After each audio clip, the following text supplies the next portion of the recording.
শীতল পাটিগুলা কিভাবে ব্যবহার করলে আপনারা দীর্ঘদিন ব্যবহার করতে পারবেন? শীতল পাটিগুলা মূলত আমরা অনেকে সফট জায়গায় ব্যবহার করি। আপনারা সফট জায়গায় ব্যবহার না করে তুলনামূলক হার্ড জায়গায় ব্যবহার করবেন। যেমন এই দেখেন, এই শীতল পাটি যখন আপনি হার্ড জায়গায় ব্যবহার করবেন তখন কি হবে, এই ব্যাটগুলা সমানভাবে বসে থাকবে বিছানার উপরে কিংবা মেঝেতে।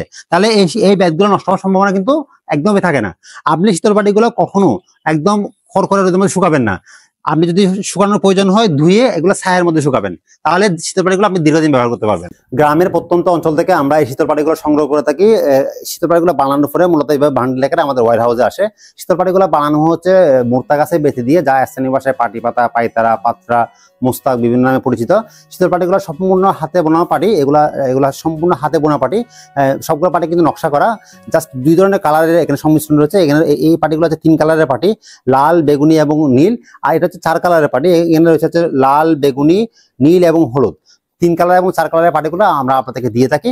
সবগুলো পাটি কিন্তু আমাদের সাইজ হচ্ছে 5 ফিট বাই 7 ফিট। আমরা মূলত এই ধরনের কাপড় মাপা ফিতা দিয়ে কিন্তু আমরা মেজারমেন্ট করে থাকি।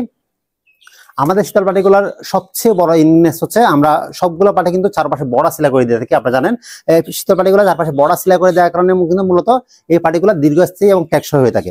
প্রতিটি শীতল পাটি সেলাই করার পরে আমরা আমাদের কোয়ালিটি টেবিলে নিয়ে আসি। কোয়ালিটি টেবিলে এগুলোর সর্বোচ্চ লেভেলের কোয়ালিটি চেক করার পরে আমরা আপনাদেরকে দিয়ে থাকি। আপনারা যখন রিসিভ করবেন ডেলিভারি ম্যানের সামনে এটা পুরো চেক করে দেখে রাখতে পারবেন। আমাদের এবার হিউজ স্টক রয়েছে। আপনারা চাইলে আমাদের কাছ থেকে শীতল পাটি অর্ডার করতে পারেন। ভিডিও নিচে থাকা স্বপ্ন বাটনে ক্লিক করে আপনি আপনার নাম, ঠিকানা, ফোন নাম্বার দিয়ে আপনার অর্ডারটি কনফার্ম করতে পারেন।